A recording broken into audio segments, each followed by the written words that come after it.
Senator Al Franken of Minnesota now facing accusations from 4 women, while 3 have made claims against Democratic Congressman John Conyers of Michigan. Franken due to address the media over a growing list of women accusing him of inappropriate sexual behavior. The Democrats are absolutely obsessed with power. Power matters to them. Morals and ethics go out the window. The funeral for Texas Border Patrol agent Rogelio Martinez was this afternoon. Martinez died after suffering head injuries in an apparent attack last week while on patrol in a remote border area. Mick Mulvaney has a new job despite still being in his old position. President Trump's tapped him to run the Consumer Financial Protection Bureau. Mulvaney is the one who called the Bureau a joke. We could be looking at a legal battle here.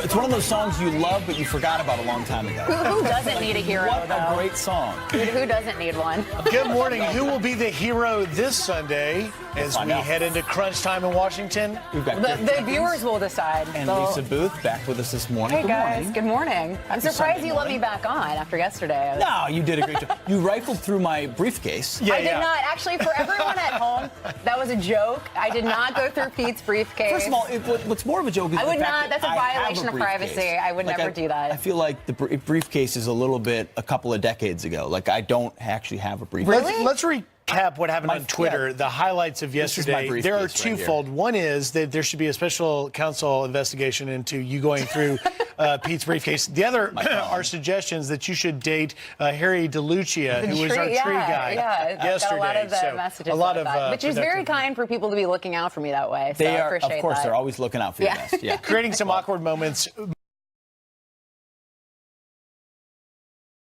So you've got a situation where the former director of the CFPB, the Consumer Financial Protection Board, his name is Richard Cordray. He just resigned.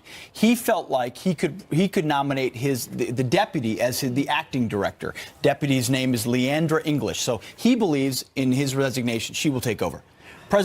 She's a devotee of President Obama, a very different view of this president. President Trump says, no. I'm the executive. I get to choose who's in charge of the CFPB. Instead, he wants to appoint Mick Mulvaney, the current director of OMB. So a second job for Mick Mulvaney. So you've got basically, and Griff, kind of a showdown of two departments. Who takes over CFPB? Is it the executive who has the prerogative, or is it the department gets to choose? Okay, hold on. Pause for 1 second, because we need to take two. Right now, everyone that woke up with us, and thanks for having us into your living rooms this morning or bedrooms, they're wondering, what the heck is the CFPB? Yeah. So real quickly, this is an independent agency that was created in 2012. It was born out of the financial crisis. 2010 under Dodd-Frank. 2012, finally, that director was put in. It was put in by President Obama in a recess appointment.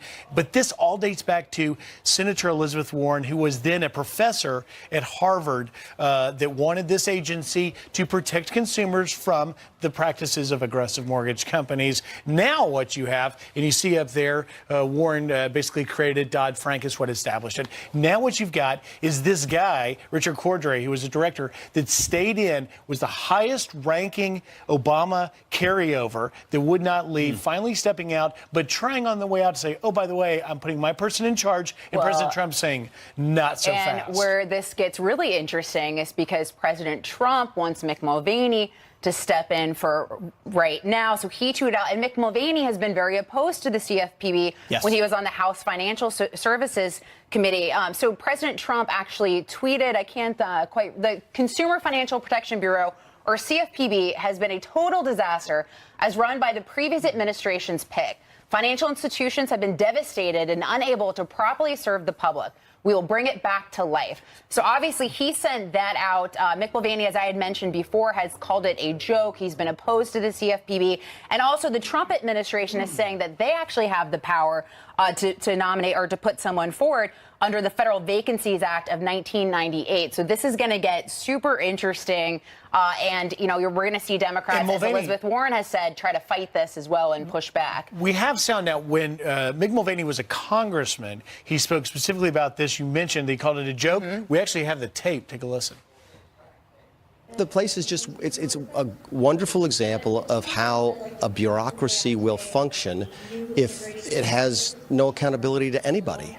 It turns up being a joke, and that's what the CFPB really has been in a sick, sad kind of way, because you've got an institution that has tremendous authority over what y'all do for a living, over your businesses, over your members, but there's very little that your elected members of government can do to help you, to protect you against, say, overreach or abuse by that institution. This is a perfect crystallization of President Trump versus the swamp. The swamp says we have our CFPB, we're going to regulate businesses, we're going to use the power of government unchecked and listen, the CFPB is useful if you're making sure that people who have a credit card know what their interest rate is, right? A consumer should know the fine print shouldn't be so fine that you get screwed by it. But it's been so overreaching, it's being burdensome to businesses. What the Trump administration, a business-friendly administration, has said, let's pull that back. Let's put Mick Mulvaney in charge to make sure it's really just doing its limited scope, which is defending consumers, and not being proactive in being aggressive. The swamp says, no, we want our people from the Obama administration. And what the Trump administration in Mick Mulvaney is saying, no, now is the time to pull this back. Now is the time for change. I think the Trump administration will win this one. You've seen their lawyers. Well, that's right. Yeah, just to give you a quick thing. So when Mick Mulvaney shows up on his first day of work, he'll be in charge. And as Lisa pointed out, what the administration is arguing, and this is the Department of Justice lawyer, the Office of Legal Counsel, you don't need to know all this. Basically, the Trump team says that under the Federal Vacancies Reform Act of 1998, that it provides the president with authority for temporary authorizing an acting official to perform the functions and duties of an officer, and that is why he is going to say that Mulvaney should have that seat and that Leandra English, whom Cordray tried to tap on the way out, will continue to be there in her position, but will be the deputy director. And that fight's going to play out in a very awkward moment. Who gets the morning. parking spot? That's a good question. But, you know, to Pete's... What happens on Monday, Pete's larger point, tomorrow with the parking spot? I'd like to know. We need to find out. Lastly, to point... Pete, talking about the swamp, this is an agency that was created to protect against predatory lending by out-of-control mortgage companies. Yeah, but what it has so much more than that. Ultimately done is created an independent agency that usurps the power of the president to protect such lenders. Right. That's why this matters to you at home. You're like, what is the CFPB? What is all of this? Obama, holdover?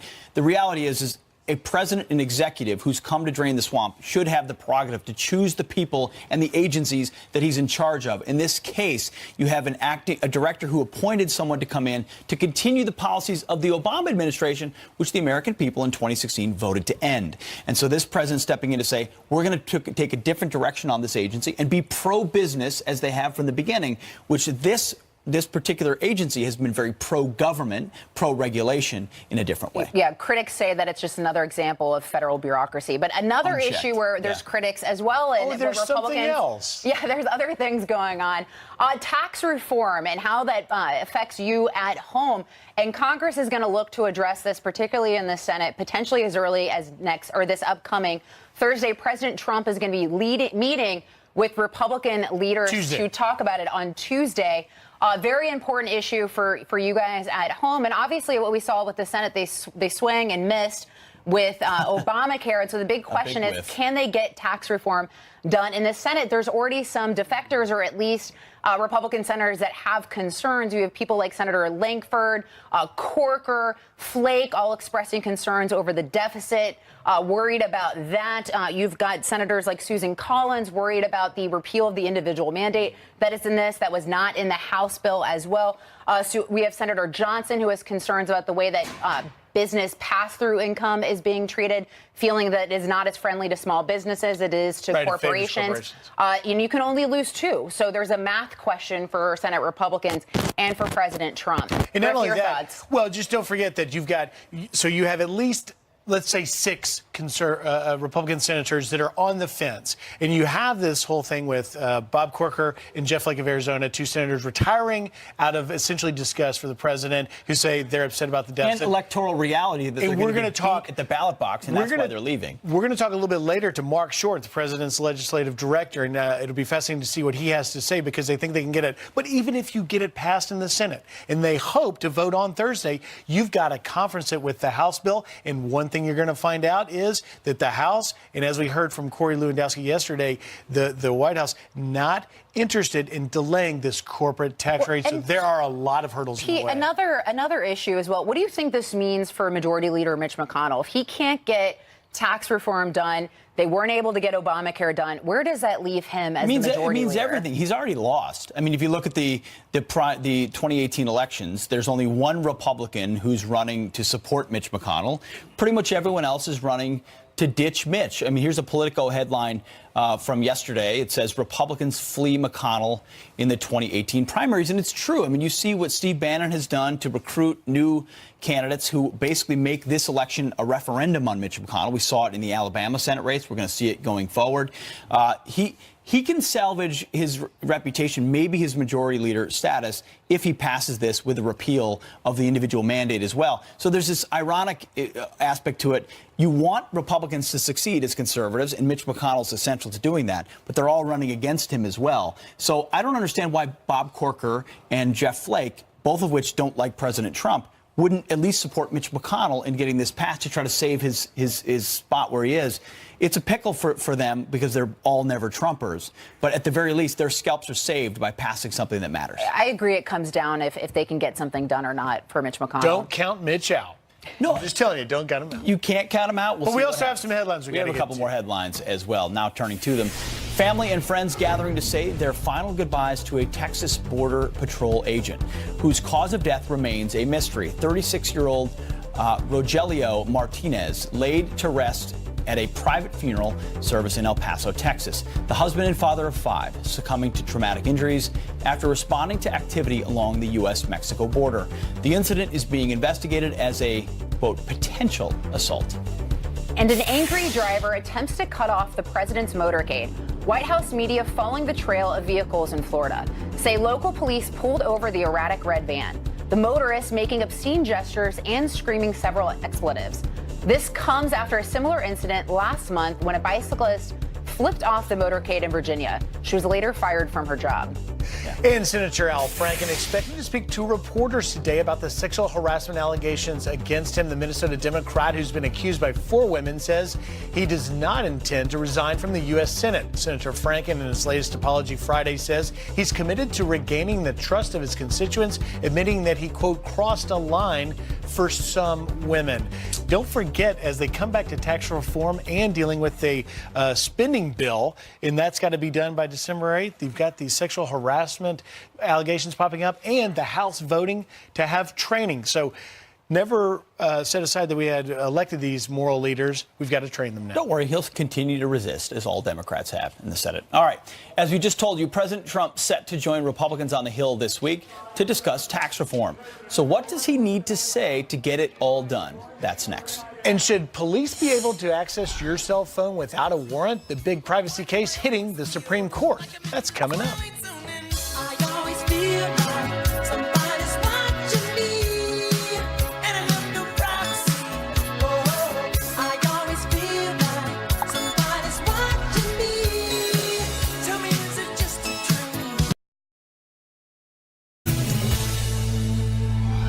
Welcome back. The GOP tax bill is facing a crucial week, but the president is ready to whip the votes for Republicans. Listen. We're going to give the American people a huge tax cut for Christmas. With the Democrats giving us no votes for tax cuts for purely political reasons, obstructionists, it will be up to the Republicans to come through for America. I'll be there right in the middle of it, and we will come up with a bill that will be spectacular for growth and spectacular for the people of this country. President Trump will join Republican lawmakers this week at their luncheon to help get tax reform done. But what influence will he have? Here to discuss it is Wall Street Journal global economics editor John Hilsenrath. John, how are you this morning? Good morning. I'm very well. I hope you're well, too. I am. Thank you. So, John, I really want to get to, so there's 6 senators that have expressed concerns from everything from the deficit to the way that small business pass-through income is being treated, and even the individual mandate in the Senate bill, which is different than the House bill. Right. They need 52. They can only lose 2 senators, Mitch McConnell and President Trump. How much of a math problem does President Trump and Mitch McConnell have here? Well, they have a little bit of a math problem, and they also have a little bit of a personal problem. So let me talk about the math problem first. Sure. As you say, there's 6 senators who are on the fence. Now, they haven't said that they're thinking about voting against it, but they haven't come out in support of it. You named the 6, and they've got a range of different issues. The personal problem is that the president, who's going to be up on Capitol Hill meeting with these senators on Tuesday, has called some of these out. He called on Twitter, for instance, he called Jeff Flake flaky. And he called Bob Corker, little Bob Corker, for their opposition on other measures. And so, you know, it's going to be interesting to see how these personal relationships play out as they try to get this bill finished this week. So, John, you know, as we just talked about some of the challenges that Republicans face with some of these various issues. Do you expect any fixes to address some of these concerns from the various senators we just mentioned? Well, so the big question is, what do they do about the insurance mandate in the Affordable Care Act? So they've decided to repeal that mandate as part of the tax bill. And there are several senators, Lisa Murkowski, who the president has also butted heads with, and Senator Collins of Maine, who have expressed some reservations about that. John McCain might also have some reservations. If they take that repeal out of this bill, that could be a chance for him to pick up 3 people right there, and that really helps the math. So now let's talk about the political implications of inaction. We saw Senate Republicans unable to get Obamacare reform done through the Senate. What happens for Senate Republicans or Republicans in general heading into the 2018 midterm elections if they can't get this done? Well, you know, I think the first thing that we have to remember is not getting it done right now doesn't necessarily mean it's not going to get done. What we could see happen is a failure or a stumble in the stock market really taking a hit because investors are really counting on this. And then the Senate comes back and tries again and ultimately gets some other version of the bill done. I think if they don't get anything done, you know, then a lot of people are going to be asking, Thank you, John. What's the point of having these people lead the place? Right. Thank you. Well, we appreciate your time this morning. Thank you for your insight. Thank you. All right. Well, Democrats say they are all about fresh faces for 2020, but we're still hearing the same names as 2016. What's really going on inside the party? We'll debate it next. Stay tuned. I'll pour you a drink. The door's unlocked. I'll leave on the lights. Baby, you can crash my party anytime. Welcome back. Some quick headlines for you. Deliberations expected to resume tomorrow in Kate Steinle's murder trial. Jurors must decide whether Juan Francisco Lopez Sanchez, an illegal immigrant deported 5 times, intentionally fired a gun on a San Francisco pier in 2015, or whether Steinle's death was a tragic accident. In the U.S. Supreme Court, taking up a landmark case regarding access to cell phone data this week, at issue whether or not obtaining personal information like location history requires a search warrant. Lawyers for a convicted robber argue that the 1986 law allowing police to retrieve those records is outdated. And we're over to you, Pete. Thanks, Rep. Well, Democrats claim they're looking for fresh faces in 2020. But a new survey shows Democrats' top pick for 2020 is not a fresh face, but instead Bernie Sanders, with Joe Biden and Elizabeth Warren rounding out the top 3. This, as Salon magazine writes, are you sick of Republicans? Or just right-wingers in general? Do you want to send a message to Washington that you aren't going to buy into their racist, sexist, xenophobic, homophobic, and classist nonsense for 1 second longer? Then do the very thing that Donald Trump unintentionally encouraged in a recent tweet. Encourage Hillary Clinton to run for president in 2020. Thanks, Salon. Well, here to react, our panel Democratic strategist Richard Goodstein, along with Fox News contributor and former Trump Hispanic Advisory Council member Steve Cortez. Richard and Steve, thanks for joining us this morning. Okay, Richard, so Salon urges Hillary Clinton in 2020. Now, The Hill did a survey of Democratic operatives and others in Washington. Their top pick was Bernie Sanders. So is the solution for Democrats either Hillary Clinton, Bernie Sanders, or, you know, you see these other faces on the screen right now, Joe Biden, Elizabeth Warren, Kamala Harris is a bit of a new pick. You've got Sherrod Brown from Ohio, a hard left senator. Where does the Democratic Party go? I think there's a bit of delusional thinking that the notion of Hillary Clinton running again. Look, half the segments that I appear on are all about, on Fox, are about Hillary doing this or that. That's fantasy, and people want to engage in that, fine. Bernie Sanders is not a Democrat. And the fact of the matter is, if you look at the polls of just 10 days ago, Donald Trump was losing to Bernie Sanders by 6, to Joe Biden by 11, and to a generic Democrat by 14. It's not just Kamala Harris. There's Cory Booker and Andrew Cuomo and Terry McAuliffe. Sherrod Brown is a great guy. The list is actually fairly long of people who were not going to be in their 70s, unlike Donald Trump and Bernie Sanders. Richard, you say just quickly, you say that Bernie Sanders is not a Democrat, but he's a Democratic socialist who ran in the Democratic primary and many argue should have won the nomination had it not been rigged. How do you argue that Bernie Sanders is not the soul of the Democratic Party right now? First, on this rigged stuff, that's nonsense. Even Donna Brazile says it was not rigged. The delusional thinking of the Bernie Sanders people, yeah, great. I'll give him that. They are living in a dream world. He's not a Democrat. And Hillary Clinton got 4 million more votes, Pete. So this notion that somehow he should have won, please. And look, I will not dispute the fact that Bernie Sanders has a head of steam, and somebody's going to have to knock him off, no question. I'm not happy about the fact. I think if he gets the nomination, he'll be like George McGovern and lose 49 states. Steve, you hear Democrats arguing that he's not a Democrat, yet he ran in the Democratic primary, was basically had most of the momentum. What do you make of this perspective? Well, look, no, of course he's a Democrat. And when it comes to Bernie and Hillary, I have to tell you, this talk reminds me a little bit of the Washington Generals, the team that always played the Harlem Globetrotters and always loses and never changes anything. The Democrats, and it's not just the presidential race, by the way, under the tenure of President Obama, who was obviously successful, won 2 elections, under his tenure, the Democratic Party lost 1,000 state legislator seats. So this is a party in systemic decline. And if they think that retreading some of these old people, old faces, and old ideas is going to resurrect the party, they're sadly mistaken. And I have to say, as a partisan, though, as a Trump person, please give us Bernie or Hillary in 2020, because we will win not just 30 states, which we won last time. We will win 40 states against either of them in 2020. Richard, when you pull out the playbook for 2020, what are Democrats going to change? I mean, you see the same names. You see the same class warfare, identity politics, racial politics. People are over that. What are you doing to change the message to reach people in addition to candidates? Well, let's look at the 2017 elections. We just had them, right, less than a month ago.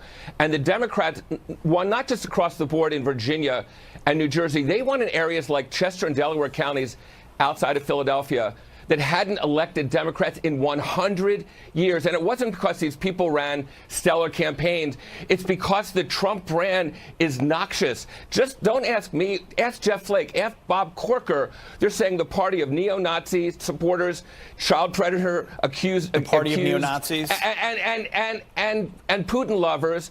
That party is a losing party of Trump and Roy Moore. Again, it's not coming from Democrats. It's coming from Republicans. I'm not saying it's a winning strategy in 2020 to just run against Trump. I think that would be wrong. But that's what I do think that having Trump win the ticket will be a huge boon for Democrats. But Richard, that's what I heard. And Steve, I'll give you the last word. Are they just going to run against President Trump, or do they have something to run on? Right. No, they better have something better than just being anti-Trump. And by the way, what Trump is going to have at his back, most of all, I think, is an economy. The economy is accelerating. We saw fantastic shopping numbers on Friday. Manufacturing, consumer confidence, the stock market, basically any index you look at, any gauge of the economy shows that things are accelerating, and they're going to continue to. So the Trump growth agenda is rolling. And if it continues to roll, which I think it will, we're going to have a fabulous 2018 and 2020 at the polls. And if it's President Trump versus either Hillary Clinton or Bernie Sanders or Joe Biden, we will all pop our popcorn and watch those debates, because it will be eminently interesting. Thank you both for your time this morning. Appreciate it. Thank you. Thank you, Pete. All right, still ahead. Facebook shutting down this small business ad promoting American flags. Why? Because the shop also sells guns. And you saw her on the plaza yesterday on Fox and Friends. Wow, now this teenage girl honoring the families of the fallen officers. She's in our green room right now. She's here to tell us how she's comforting those families with a teddy bear next.